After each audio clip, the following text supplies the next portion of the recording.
Si vous voulez savoir ce que donne 254 000 km sur une Twingo, avec un moteur Cléon, vous êtes sur la bonne vidéo. Aujourd'hui, je démonte tout, je lui sors le moteur, on l'ouvre, on voit ce qui ne va pas, on fait la liste de tout ce qu'on doit changer, et on le remonte à neuf. Bien sûr, on le remontera dans un prochain épisode, mais on va déjà faire le tour de tout ce qu'il faut, ça va être une grosse vidéo mécanique. Pour rappel, c'est une voiture que je compte vous faire gagner gratuitement à la fin du projet. Mais avant de vous la faire gagner, je veux qu'elle soit au moins super fiable. Que la partie moteur soit impeccable. Après, esthétique, on fera le maximum, mais j'ai pas envie de me ruiner non plus. En parlant de se ruiner, refaire un moteur à neuf, ça coûte des sous, et c'est pour ça que cette vidéo est sponsorisée par Oli.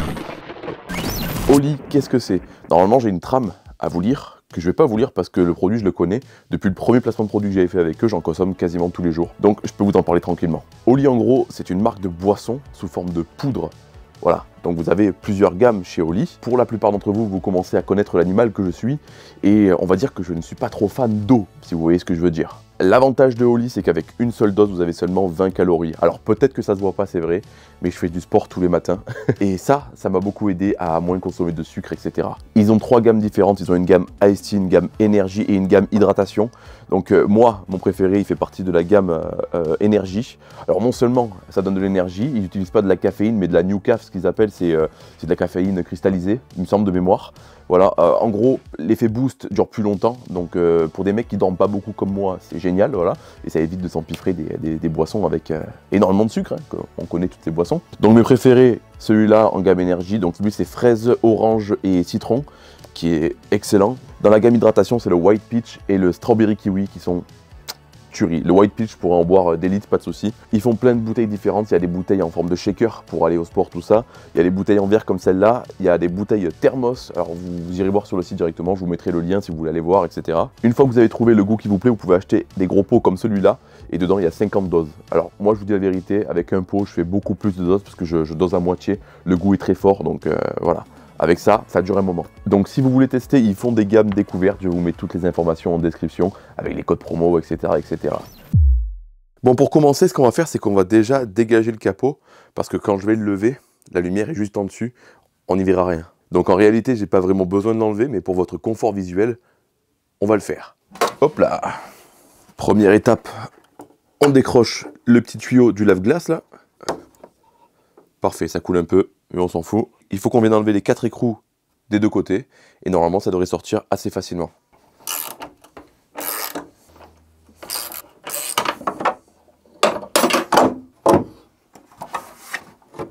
Voilà, facile. On va venir tomber le pare-choc qui ne tient pas des masses déjà de base, donc je pense pas qu'il y aura grand chose à démonter. Ouah. Ouais, trop serré. Il faut savoir que j'ai jamais démonté une Twingo de ma vie, du coup, je découvre encore une fois avec vous. Il y a sûrement des vis dessous. Il y avait des petites vis derrière là, que j'aurais dû voir avant parce qu'elles vont être super chiantes à démonter du coup. Là, ça devrait être plus facile. Parfait, ça dégage. On dirait qu'elle a frappé ici là. Merde, c'est pas enfoncé, mais ça a dû frapper assez doucement ici, peut-être un poteau vu la forme. En tout cas, c'est pas grave, ça on pourra le redresser facilement. Les phares. Hop. Pour l'instant, je vois que 2 écrous enlevés, mais j'ai l'impression qu'il en manque un de ce côté. Peut-être que je me trompe. Est-ce que ça vient? Oui. Parfait. Franchement, si tout le démontage de la voiture il se passe comme ça, pour une fois, je vais me régaler.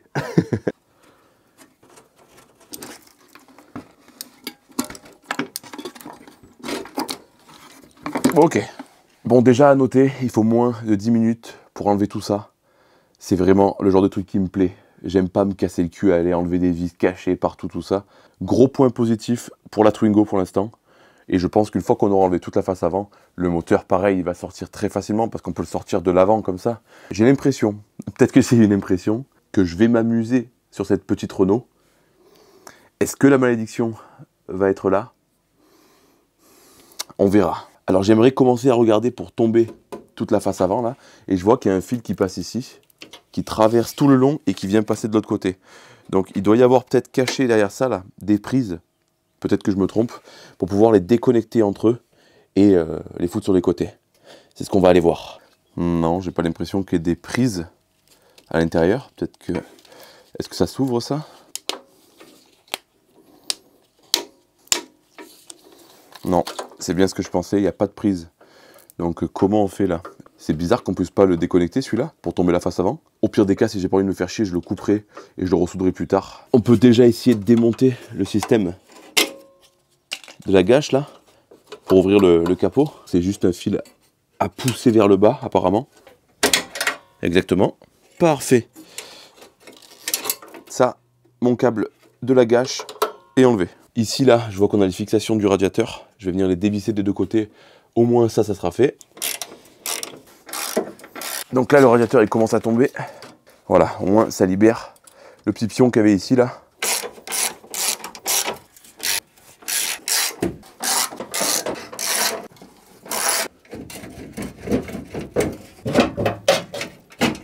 Voilà, il y a tout qui vient.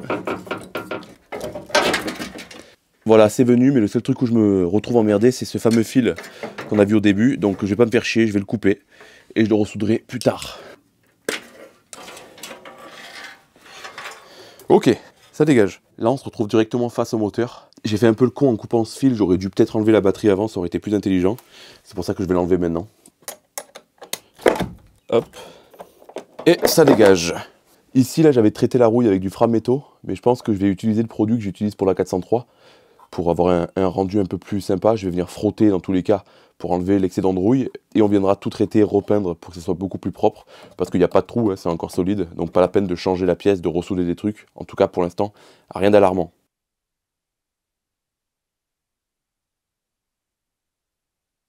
J'avais oublié d'activer le micro. C'est pas grave, il n'y avait pas grand chose d'intéressant. Heureusement que je l'ai vu assez tôt. Je continue. Ok, tout se passe bien pour l'instant. Je crois que c'est la première fois que j'en fous pas partout. La prise du spal à débrancher. Pouf! Et là, normalement, il me reste plus que ça à enlever là. Est-ce qu'il faut l'enlever en tirant un peu dessus? J'ai peur de la casser. J'ai trop peur de la péter. Merde, comment ça s'enlève ça? Je vais démonter directement ce bloc là, on va le laisser pendre.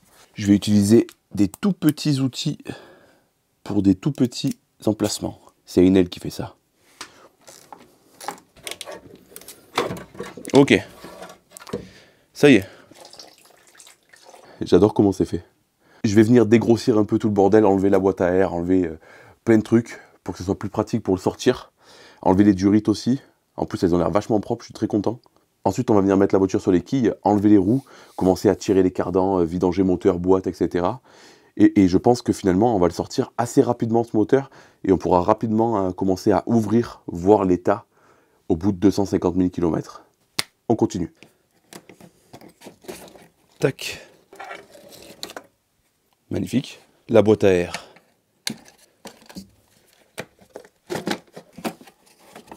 C'est magique. Ok. On a le Calorsta à l'intérieur. Bon, ça coule par terre, mais tant pis, il fallait bien que je pourrisse un peu le garage. Ce fameux Carlos, il tient grâce à un collier qui est là. Donc pour l'instant, on va pas le toucher. On viendra le changer, bien évidemment. Hein.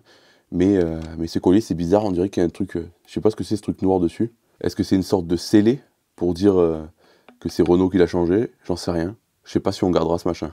Je suppose qu'ici, c'est les durites de chauffage.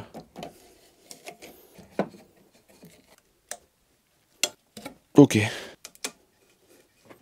Voilà. Il n'y a plus de durite connectée au moteur, déjà. Bonne chose. Je vais venir virer l'allumage, là. En vrai, j'ai même pas besoin de le virer, ça va rester sur le moteur quand on va le sortir. Il y a ce truc-là qui tient à peine. Je vais retirer aussi la deuxième partie de la boîte à air. Je pense qu'on y verra plus clair une fois qu'elle sera plus là. Ça tient avec deux vis. Ok. Et effectivement, on y voit beaucoup plus clair. Il est temps de la mettre sur les béquilles.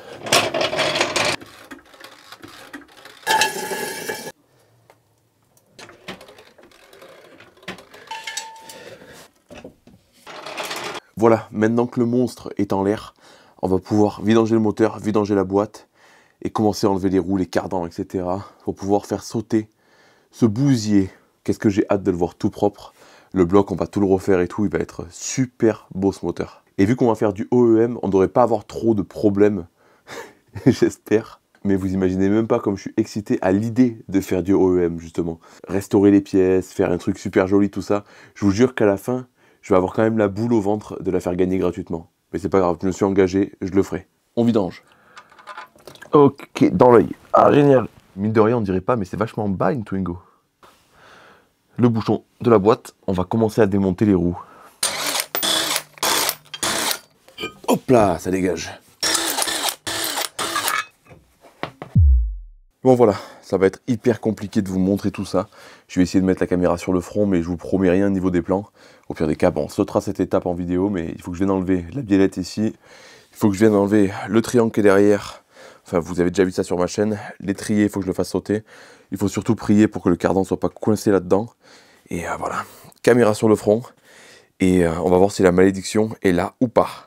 Bon, vous imaginez bien que rien ne s'est passé comme prévu, je n'avais pas de batterie sur ma petite caméra frontale, donc j'ai commencé à tout démonter, et c'est bizarre, tout s'est passé à peu près à merveille, après quelques petites galères, mais rien de fou par rapport à ce que j'ai pu connaître. Étrangement, les cardans sont sortis grâce à ma barre de muscule, voilà, les cardans, le triangle, pardon, et le cardan, regardez, il sort, mais parfaitement, voilà, hop. Là, je comprends pas pourquoi mon cardan il sort pas, parce que je suis un peu bête des fois. Là, là, vous comprenez pas pourquoi je tape. J'ai passé littéralement 2 heures à essayer de couper l'échappement pour qu'il passe. Et là, ça y est, j'ai réussi. Je revis le moment, là, je suis heureux. Allez, on reprend. Je vous ai épargné une grosse partie du démontage. Tout simplement parce que ça n'avait pas de sens, c'était que des insultes. Et je pense que la vidéo aurait été bloquée par YouTube. Au tout début, je vous ai dit que ça avait l'air cool comme voiture à travailler, que je commençais vraiment à me régaler à travailler dessus. Et croyez-moi, j'ai vite déchanté. L'échappement était complètement rouillé, j'en ai chié, j'ai fini par l'avoir. Au passage, il est mort, donc il faut le changer, super. La sonde lambda, je l'ai coupée, parce que vu l'accès, tant pis, je ressoudrai. Le cardan côté droit, j'ai eu de la chance, les 2 cardans sont sortis comme il faut. Bon, après, il y en a un qui est resté bloqué sur le moteur parce qu'il faut enlever des vis inaccessibles, vraiment, je vous dis, c'est en tout cas inaccessible pour mes mains. Le triangle côté droit, j'ai tapé avant qu'il sorte, j'en ai vraiment bavé. En tout, ça a dû me prendre au moins 3 heures cette histoire, voilà. Et là, je suis censé venir mettre la chèvre dessus, enlever les supports moteurs des 2 côtés et enlever celui qui est derrière le moteur, l'anticouple. Le problème, c'est que l'anticouple, il est coincé tout au fond et j'ai aucun outil qui passe. Et mes grosses mains ne passent pas non plus. Donc là, je vais faire un truc, je ne sais pas si c'est bien ou pas, sachant que je n'ai pas ouvert une fois de revue technique, je n'ai pas regardé de vidéo de démontage de Twingo. J'aime bien découvrir par moi-même, quitte à faire des conneries. Par contre, au remontage, on prendra la revue technique, tout ce qu'il faut pour les coupes de serrage, les machins, tout sera nickel au remontage. Mais comme je vous avais dit, la meilleure façon d'apprendre, c'est de se débrouiller. Voilà. Donc je pense qu'une fois que j'aurai terminé ce moteur, je connaîtrai ce moteur sur cette voiture par cœur. J'ai enlevé le faisceau, j'ai enlevé le câble d'accélérateur, j'ai enlevé le câble d'embrayage. Il me reste une masse à dévisser ici. Et je vais venir mettre le cric sous le train. Je vais démonter le train avec le moteur. Voilà, le train avant. Je ne sais pas si c'est une bonne chose. Je pense que ça va tomber dans tous les sens, tout ça. Mais c'est pas grave. L'anticouple, je le démonterai une fois qu'il sera dehors. Et je reviendrai mettre le train avant pour remettre des roues avec des cardans. Pour pouvoir sortir la voiture et travailler au calme dans le garage avec le moteur seul. Et aussi pouvoir retravailler sur la 205 quand elle va revenir. J'ai pas envie de travailler dehors sur le slipper de guerre, vous voyez. Donc c'est parti, cric dessous, je commence à dévisser.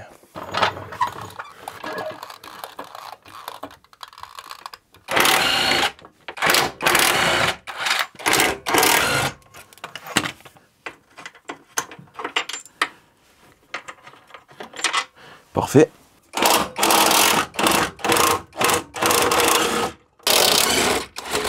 Là, dans la logique, si je viens desserrer le cric, le moteur devrait basculer. Oui. Donc oui, ça bouge. Tout va venir avec le moteur. Mon installation plus qu'hasardeuse est en place. Là, c'est tendu. Dessous, il y a le cric qui tient le train. Je vais commencer à démonter les 2 supports. Priez pour Moi qui ne m'arrive rien.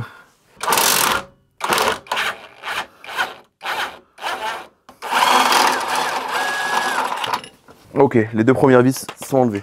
C'est là qu'on va savoir si je dois changer de moteur parce que je l'ai cassé. Oh, c'est quoi ça? Ah merde, fallait pas le démonter ça? Bon, donc là logiquement le moteur est libre. Est-ce qu'il faut que je descende un peu le moteur?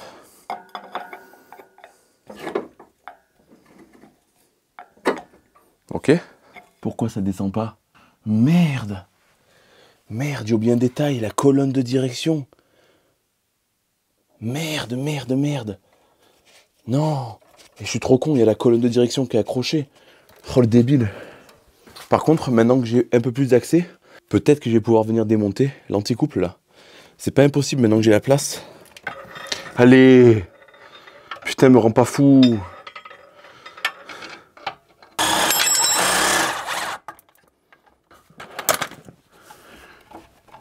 Ok, il est sorti.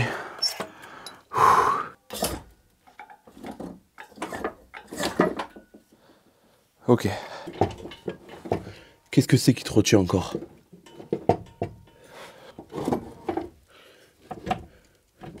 Là, je sais pas du tout c'est quoi qui le retient là. Me dis pas que c'est un fil de fer. C'est un fil de fer? C'est un fil de fer. Pourquoi? Pourquoi cette merde m'a bloqué le moteur? Normalement, on est pas mal. Allez, viens mon grand.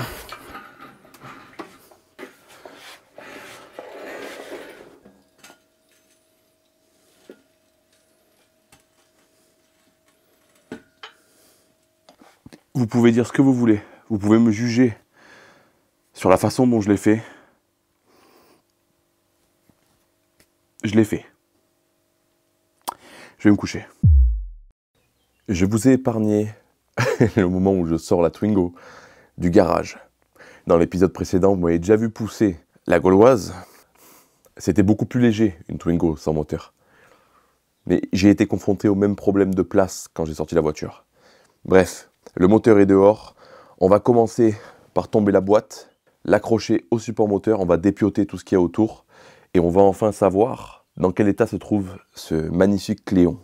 Retenez bien la gueule qu'il a maintenant, parce qu'à la fin, il va être pépite. Je vais déjà commencer par retirer le cardan qui était resté sur la boîte. C'était plus facile de le démonter. Oh, une fois la boîte dehors. Oh, putain. Voilà.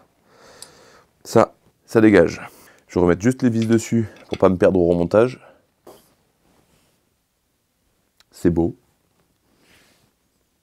C'est beau. Donc là maintenant j'aimerais bien repérer les vis de boîte à enlever. Je sais déjà qu'apparemment il faut enlever celle-là qui est ici. Mais il doit y en avoir un peu partout. Il y en a une ici. J'ai l'impression qu'il y en a beaucoup pour retirer la boîte, là aussi. Je vais soulever le moteur et voir s'il n'y en a pas dessous à enlever en premier. J'ai pas l'impression qu'il y ait beaucoup de vis à enlever de ce côté. Ok, donc là, sous la boîte, il y a cette barre là, ici, qui vient de là jusqu'à la boîte. Donc on va la démonter.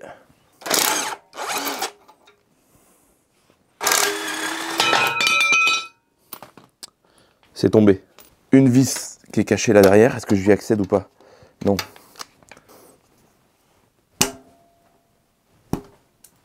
C'est bon. Ouf, je suis con ou quoi? C'est compliqué à vous montrer, mais il y a une vis qui est en fait ici, là, cachée. Je suppose, hein, je découvre en même temps que vous, donc je vais peut-être en oublier. Je la retire. J'ai pas l'impression qu'il y ait de vis en plus à enlever en dessous du moteur. On va directement poser le moteur par terre et essayer de virer la boîte comme ça.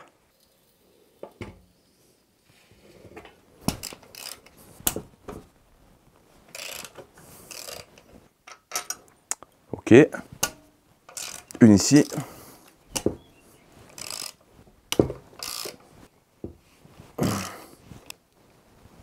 Ok. Pourquoi ça vient pas? Est-ce que j'en ai oublié quelque part? Est-ce qu'elle est tout simplement collée depuis le temps qu'elle n'a pas dû être démontée? On va lui taper un peu sur la gueule. C'est bon, elle arrive.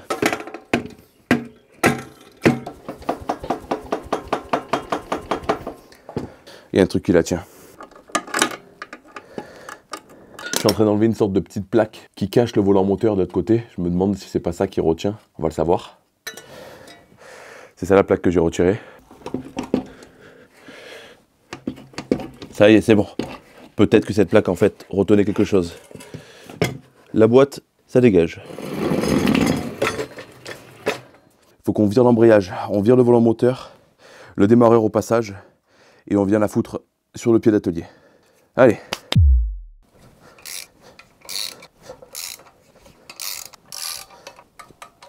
Embrayage qu'on viendra évidemment changer à la fin aussi. Bon, il est pas mort. Hein. Il n'est pas neuf, mais il n'est pas mort. Mais on changera quand même, pour la bonne conscience. Démarreur. La plaque anti-chaleur qui va sur le démarreur. Et le démarreur qu'il faudra changer aussi parce qu'il avait un problème. Rappelez-vous, il déconnait beaucoup, j'ai dû taper dessus pour qu'il refonctionne. Donc pareil, j'en trouverai un en occasion, pas trop cher là, ça fera le taf. On fait sauter le volant moteur.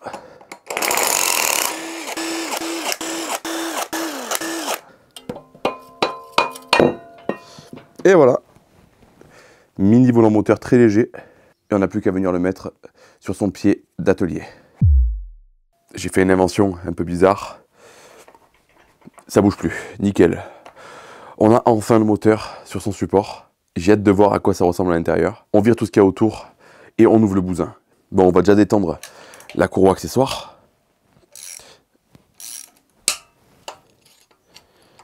Ok. Donc la courroie accessoire, qui est à première vue est morte complet, il manque des dents et tout. Il était temps de la changer celle-là. On a une vis qui est dévissée là, je sais pas pourquoi. Dommage qu'on n'est pas en live, comme ça vous pourrez me dire si je fais une connerie ou pas quoi. Elles sont vraiment pas en bon état, les vis.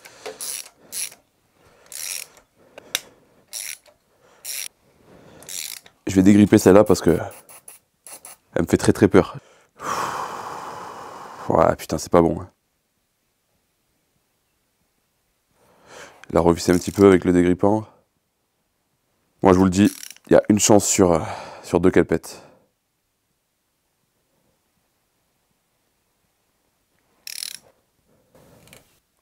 Elle a pété. Elle a pété. Ah non. Non, c'est bon, putain. Ouf. Ah, mais si, elle a pété. Attendez. Je crois bien qu'elle a pété, en fait. Voilà. Elle est morte. Logiquement... Ouais, ça sort, mais ça coule. Et j'ai pas mis le bac dessous. Putain, quel con. Ils avaient mis des vis trop longues à l'intérieur. Du coup, elles n'étaient pas vissées à fond. Il y a l'humidité qui est rentrée. Et là, maintenant, c'est mort, c'est tout. Va falloir percer et tout, quoi. Elle avait vraiment besoin d'un bon nettoyage. C'est tout pourri. Ça va lui faire un grand bien.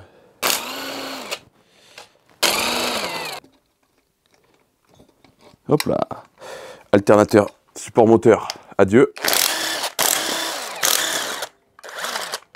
Tête de Delco, anti-parasite. Ça dégage aussi. On peut en profiter pour faire sauter ce petit malin aussi. Hop là. Admission, échappement, je sens qu'on va se régaler aussi. Déjà, on va commencer par dégripper ici, là, pour enlever le pare-chaleur. Ça vient pas, évidemment, j'aurais dû m'en douter. Lui, il vient.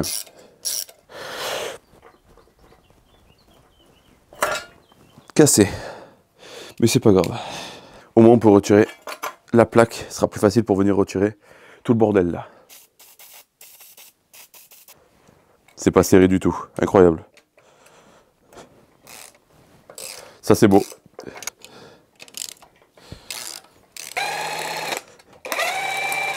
Il en reste 2 cachés derrière là-haut là. Donc je pense que pour les virer, il faut qu'on enlève tout le bordel par-dessus. Et on aura l'accès libre. Pour faire sauter l'injecteur, le monopoint. Je suppose qu'il faut virer ça. Ok. Ouais, c'est bon.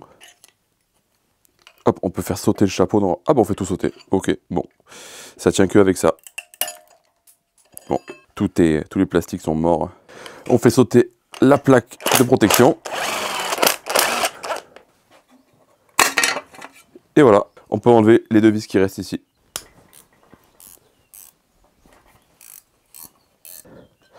Collecteur, admission, échappement. Ça saute. Le joint est parfait. Là, on voit clairement que le joint était complètement mort. Ce qui explique pourquoi c'était une grosse croûte à première vue. Allez, on fait sauter le cache-culbut, on voit ce qu'il y a dessous. Allez. Voilà. Ouf, la croûte. Oh, ah oui, c'est pas beau. Je sais pas si on s'en rendra bien compte à la caméra parce que c'est tout noir et la mise au point se fait mal sur le noir. Mais c'est vraiment pas très joli. C'est assez croûteux, c'est pas incroyable quoi. Donc on va commencer à démonter tout ça, virer toutes les tiges, etc. Et faire sauter la culasse. Alors je sais pas du tout si c'est la bonne procédure, mais on va commencer à desserrer petit à petit.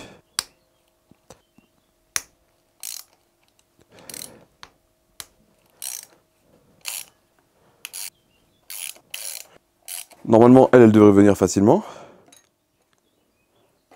Voilà. Et elle, on va venir les enlever et les laisser dans l'ordre. Ok. On fait sauter la culasse.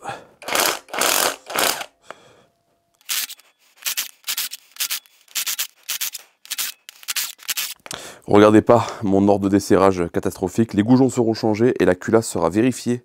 Et s'il y a besoin, elle sera rectifiée. Le grand moment.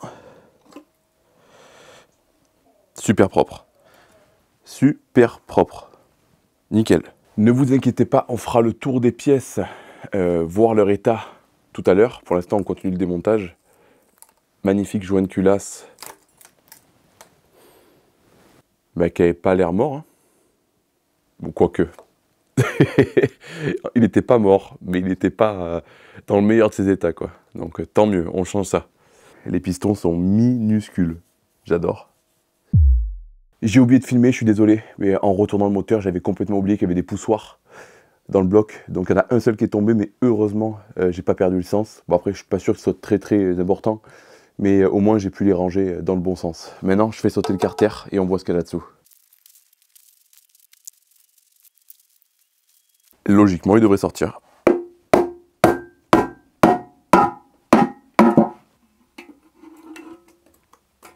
Perfect. Pas de merde à l'intérieur. Ça brille pas. Je me doutais bien qu'il allait pas être pourri. Alors bien sûr qu'il est sale parce qu'il a des kilomètres, mais il n'y a pas une trace d'usure. En tout cas pour l'instant, on va voir les coussinets, tout ça, mais pour l'instant, il n'y a pas de trace d'usure. Je vais faire sauter une bielle, juste pour faire ma miniature. Faut pas oublier que c'est important, en tant que youtubeur, de faire une belle miniature. Et j'ai ma petite idée en tête. D'ailleurs, vous me direz ce que vous en pensez dans les commentaires de cette miniature. Ça y est, j'ai enfin démonté un piston avec une bielle et pas à ma grande surprise parce que je m'y attendais plus ou moins, mais c'est tout neuf. Il n'y a même pas d'aspérité, il n'y a rien. 250 000 km, il n'y a même pas une petite rayure, que dalle. Vous allez voir l'état des coussinets, vous allez comprendre. Voilà l'état des coussinets. Pas une rayure. C'est impressionnant quand même. Limite, j'avais pas besoin de démonter. Mais bon, c'est pas grave. Maintenant qu'on y est, on va tout refaire. Hein. Tout neuf pour vous. Mais voilà, c'était neuf au bout de 250 000 km. Prenez-en de la graine, moteur d'aujourd'hui. Allez, on continue. On fait sauter la pompe à huile. Est-ce que j'ai oublié quelque chose? Est-ce qu'il faut démonter cette partie aussi? Non, c'est bon. En fait, il fallait juste la faire tourner un petit peu pour la sortir. Perfect. Ça dégage. Les paliers sont numérotés. Ça, c'est très très bien. Je vous passe le passage du démontage des pistons parce qu'on l'a déjà vu plein de fois sur la chaîne et on vérifiera l'état une fois que tout sera démonté. Allez, on démonte le cache de la chaîne de distri.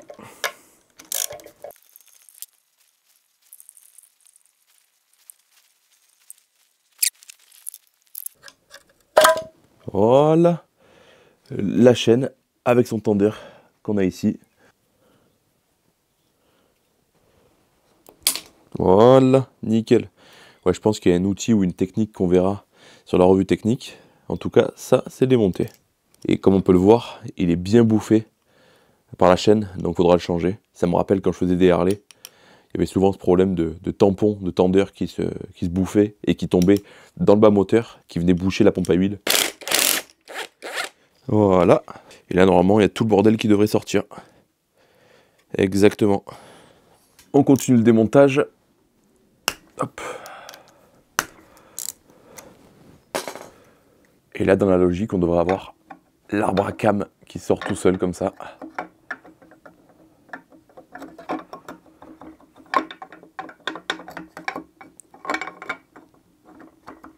Et voilà, avec le pignon pour entraîner la pompe à huile au milieu. Et il est à première vue nickel aussi, pas une trace d'usure. Je suis même pas étonné, hein. C'est en super bêta. Vous allez gagner une voiture ultra fiable. Dernière étape, on fait péter le vilebrequin.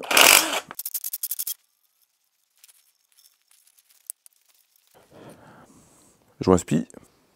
On peut venir sortir le vilebrequin, exactement. Magnifique. On a quelques rayures. C'est en moins bon état que les coussinets. Attendez. Voilà, j'ai trouvé la première trace d'usure sur ce moteur. Un coussinet qui était directement sur le palier, qui est complètement bouffé. Là, on peut clairement sentir au doigt qu'il est complètement rayé. Écoutez.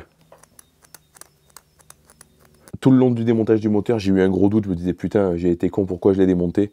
Mais rien que pour ça, je suis très content de l'avoir démonté parce que ça, c'est... Il restait pas beaucoup de kilomètres avant qu'il y ait un gros problème. On va dire qu'il lui restait moins de 50 000 km avant d'avoir un gros problème. Donc, je suis très content. Allez, il est temps d'aller faire l'inventaire et de voir l'état de toutes ces pièces qu'on a démontées. Enfin, que j'ai démontées, vous n'avez rien fait. À l'heure où vous regardez cette vidéo, je viens de rentrer de 1 semaine de vacances. Et à l'heure où je vous parle, là, maintenant, je suis pas encore parti en vacances. Mais je suis déjà heureux de savoir que là, dans quelques jours, je vais partir me détendre. Ça va me faire un grand bien. Vous imaginez même pas comment. Le problème, c'est que j'ai dû vous tourner une vidéo en 3 jours. Voilà. Là, on est le 3e jour de tournage. On va faire tout l'inventaire, on va tout regarder, tout ça. Et j'aurai claqué une vidéo en 3 jours. Je crois que c'est la première fois depuis que j'ai la chaîne que je vais avoir une vidéo d'avance. Et ça, c'est incroyable. Donc voilà tout ce qu'on a. Cette culasse, on va la nettoyer entièrement. On va enlever tous les goujons partout, etc.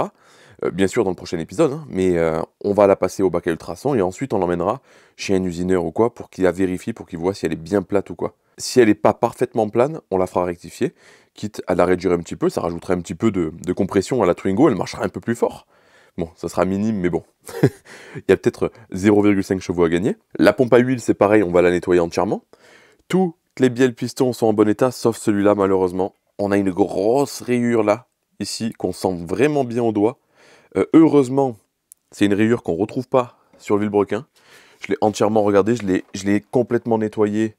Tous les mantons, les tourillons, etc. sont très propres. Les seules traces que vous voyez à l'écran, les traces marron au milieu, c'est par rapport aux coussinets de vilebrequin qui ont une...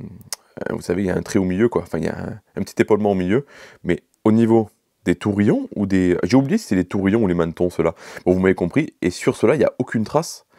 C'est au niveau des bielles, hein, si vous voulez. Donc, c'est un vilebrequin qui est en très très bon état. Je ne vais pas me faire chier à aller le faire équilibrer, tout ça. On remontera tout d'origine et ça ira très bien. Quand je démarrais le moteur avant le démontage, le moteur ne tremblait pas, donc c'est pas nécessaire d'aller le faire équilibrer. L'arbre à cam est également en superbe état, pas une rayure, je suis très très content. Donc ça c'est pareil, on fera du gros nettoyage, on les graissera bien au remontage, tout ce qu'il faut. Hop, j'ai tout rangé dans l'ordre, tout est dans l'ordre, hein, absolument tout. Lui c'est pareil. Lui, on va le nettoyer intégralement aussi, on va bien le graisser, le régler une fois qu'il sera remonté. J'ai oublié de dire pour la culasse, mais on va refaire les sièges de soupape, tout ça, on va la rendre étanche au maximum. La chaîne de distribution, on va la changer, le tendeur également. Au niveau de la segmentation, je vous laisse me dire en commentaire s'il y a besoin de le faire ou pas. Tant qu'à faire, je pense que c'est mieux de les changer, comme ça on part sur tout un bordel neuf. Après, bien sûr, il faudra les recouper pour qu'ils soient au bon jeu de coupe, etc. Le remontage de pièces OEM, je pense que je vais me régaler à le faire. Donc, ce ne sera pas un problème de tout mesurer, de faire une métrologie bordélique, mais ça ne me dérangera pas de le faire. Au niveau du bloc, les chemises, je ne sais pas si on va les toucher. Je sais qu'il y a un joint en dessous des chemises. Est-ce que je le change ou pas? Dites-moi dans les commentaires ce qui est le mieux à faire. On passera dans tous les cas un coup de rodoir dans ces chemises pour qu'elles repartent à neuf aussi. L'intégralité des joints, on va les changer, hein, vous inquiétez pas, les filtres à huile bien entendu aussi. On va faire une magnifique peinture au bloc noir avec la même peinture que j'avais utilisée sur le bloc du slipper de guerre. Le carter ici, on va le nettoyer entièrement et lui refaire une peinture aussi. Ce carter là aura aussi droit à sa peinture. Enfin, le but c'est qu'à la fin, le moteur il soit vraiment très très beau à voir et qu'il soit magnifique dans une baie moteur que on va sûrement repeindre. Voilà. J'aimerais bien que quand on ouvre le capot de cette Twingo, tout soit neuf. J'ai trop envie de faire du OEM en ce moment et j'ai envie de faire vraiment un truc de qualité un peu bordélique. J'en ai pas parlé, mais la boîte de vitesse, on va entièrement la nettoyer. Avant démontage, les vitesses passaient très très bien, il n'y avait pas de souci. L'embrayage, on va le changer. Le mécanisme d'embrayage aussi. La butée d'embrayage, on va changer aussi. Enfin, c'est pareil, elle repartira nickel et on la nettoiera complètement pour qu'elle reprenne sa couleur d'origine. L'échappement qui est juste derrière, on va le changer. Tous les plastiques du faisceau moteur, on va les refaire avec un scotch, vous savez, en tissu, là, pour que ça fasse vraiment un bel effet. Les supports moteurs seront neufs, les pneus de la voiture seront neufs, on va essayer de peut-être lui trouver des jantes, ou alors on lui trouve des jolis enjoliveurs, je sais pas, on verra. Le train avant, lui aussi, on va entièrement le réviser, on va réviser l'injection monopoint, parce que je pense qu'elle merdait un petit peu, d'où la perte de puissance en 5e. Enfin, vous avez compris, on va tout faire sur ce moteur. Et je compte sur vous dans les commentaires pour me donner des conseils, peut-être des choses que je pourrais oublier, parce que j'ai pas l'habitude des moteurs de Twingo. Pour ceux qui s'y connaissent bien sur les moteurs Cléon, n'hésitez vraiment pas à lâcher un commentaire. Et pour tous les autres qui sont arrivés jusqu'ici dans cette vidéo, mettez-moi en commentaire, rendez-nous nos vieux moteurs. Parce que c'est vrai, quand je vois de la mécanique comme ça, j'adore. Au niveau du bloc moteur, ça ressemble beaucoup à ce que je faisais avant, à de la bécane, donc je devrais m'en sortir à peu près facilement. Bien sûr, pas au niveau de la boîte des vitesses, mais vous avez compris, au niveau des poussoirs, etc., ça me fait beaucoup penser forcément à du moteur américain, à de la Harley, tout ça. Donc, ça me plaît. Pensez surtout à vous abonner si vous voulez savoir, dans l'épisode final de la Twingo, comment vous ferez pour la gagner. Parce que je vous rappelle, ça sera complètement gratuit, vous n'aurez absolument rien à payer pour gagner cette voiture. Pour ceux qui arrivent juste maintenant, je le fais pas comme ça, hein, c'était juste pour fêter les 50 000 abonnés. Et peut-être qu'aux 100 000, on en refera une, si ça se passe bien, on verra. Les prochains épisodes qui arriveront sur la chaîne devraient être vraiment cool, parce qu'on va récupérer le slipper de guerre avec sa ligne magnifique. Je vous en dis pas plus pour l'instant. En tout cas, je vous remercie tous encore 1 milliard de fois pour tout ce que vous me faites vivre. Tout ça, c'est grâce à vous, et je vous le dis à chaque vidéo, je crois. Mais j'ai l'impression que c'est jamais assez. Dans le prochain épisode de la Twingo, on aura toutes les pièces pour remonter le moteur. Et je pense que ce sera un épisode pratiquement comme celui-là, full mécanique, et je sais que vous êtes beaucoup à aimer ça. Merci à tous, à la prochaine, ciao.